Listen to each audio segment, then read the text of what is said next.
When liberty and justice are in peril, you can count on your union legislative update to fly in just in the nick of time to save your week. Here's a recap of what happened in Week 4 at the Capitol. On Monday, the Senate version of the proposed constitutional amendment that almost ensures state revenue for Florida's desperately underfunded critical public programs would remain near the lowest in the nation was up for a vote in its first committee stop. Right now, over 78% of all general revenue comes from the sales and use tax. That means that the working poor pay a fundamentally higher overall tax rate than the wealthy and big corporations in the state. Anything that is put in place to constrain future legislators from having to deal with this problem could be incredibly problematic for the people of the state of Florida. Most of you serve on Health and Human Services or Juvenile Justice or Education. You know that we rank at the bottom in all of these areas. If we have to have a supermajority vote to raise revenues, so even though we can remove some exemptions, we can't increase revenues. You will be essentially, we would be locking us into the bottom forevermore.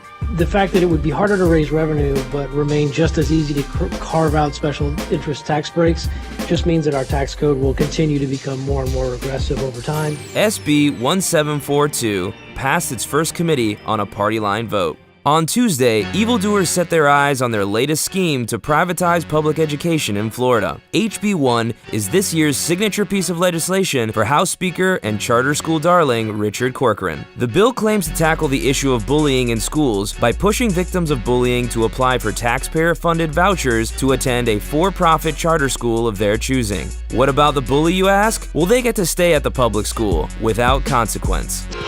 Contributing to the delinquency of minors. Rather than focusing on programs that directly combat the problem of bullying in Florida's schools, House leaders are using this issue as another means to please their donors and expand the unaccountable for-profit charter school industry in our state. Every education problem, manufactured or not, that's coming out of the legislature seems to be an excuse to advocate for public dollars going into private pockets. This is the final step towards providing the framework and precedent to vouchers on demand for everyone, a complete dismantling of our most important public good, public education. Bullying, harassment, prevention and education, conflict resolution, those were programs that could be used in our public schools to do the very thing that this bill does not do, which is to prevent future bullying, violence, and harassment from taking place in our public schools. Our public school system, where we're taking these kids out of, we have them continuously crying to us as legislators to help them, to provide additional funding, to make certain things better. And again, you're still keeping the problem within the school. So what happens when that bully not only has pulled her hair, not only has punched him in his mouth, continue to threaten him, what happens to the other children are there? What, he picks another one? I think we need to be more responsible with those things of providing books, providing equal opportunity for all children and not some, providing a quality education. After passionate public testimony, the HB 1 bully bill passed its first committee on a party line vote. Later on Tuesday, immigrant rights heroes from across Florida packed the Senate Judiciary Committee in opposition to SB 308,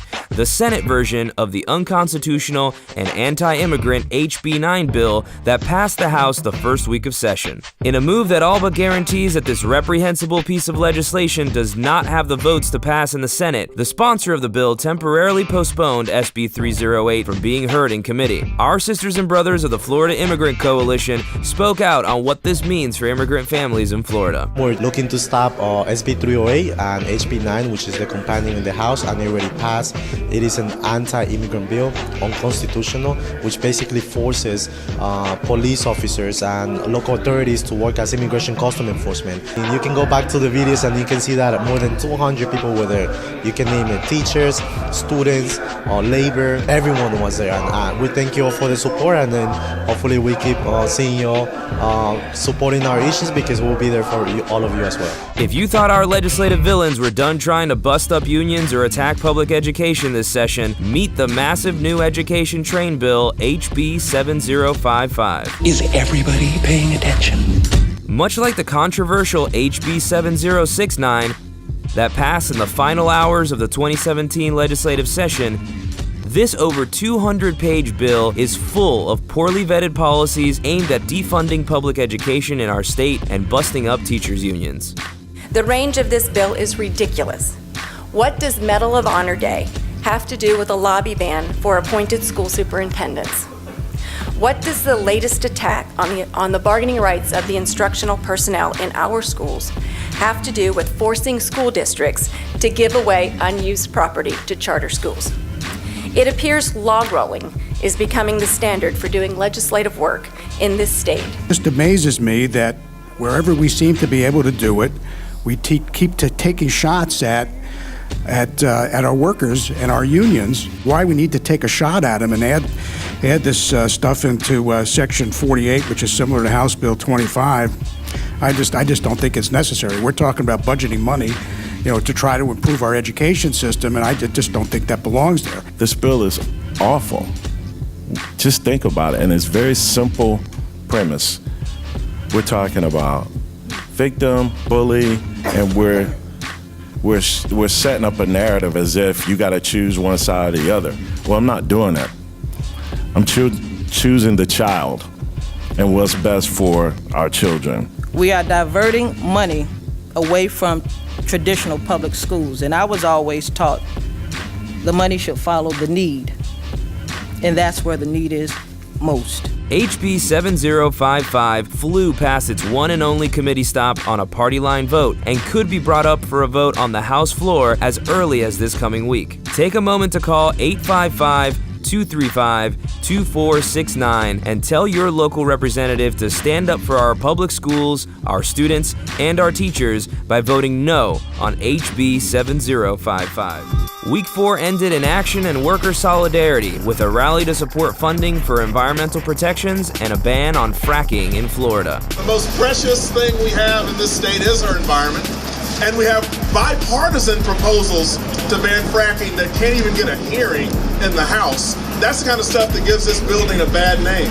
Ban fracking now! Ready? Ban fracking now! Ban fracking now! Union members also joined a coalition of powerful Latino worker advocates at the Capitol, calling for accessible health care and economic justice from a state legislature that has prioritized attacks on women and minorities this session. This type of legislation that we have seen restricting access to health care information, restricting access to comprehensive, medically accurate information is so dangerous to women and Latino women in Florida. Politicians are further restricting already limited access to care, further stigmatizing and criminalizing us and our families, actively interfering with our ability to provide for our families, to thrive economically, to build healthy communities, and to live in peace. This is outrageous and it is unacceptable, and we are here to lift our voices and share our stories. Our union heroes from across Florida who defended working people and held their legislators accountable all week had a lot to say about their experience. I'm here to advocate on behalf of all my union brothers and sisters and working families throughout the state of Florida. There's no telling what they'd do if we weren't watching. We have to stay strong and stay together. It's an eye-opening experience coming out here and learning what kind of bills they're trying to pass that are not only going to hurt our local unions, but our families as well. As we know, there are a lot of things that are going on that are affecting the rights of women. Come on up here if you can. If you can't, on a local level, go out and meet with your local representatives and let them hear your voice. You can target whatever really lights your fire and just move on that bill and fight for what's good for the union and the working families up here in Tallahassee. It's amazing the impact that you can have. We're reaching the midway point of the 2018 legislative session, heroes, and your calls to action are making all the difference. You heard the call and you answered it. Feels pretty good, doesn't it? Keep up the pressure and join us next week for another legislative update. Solidarity.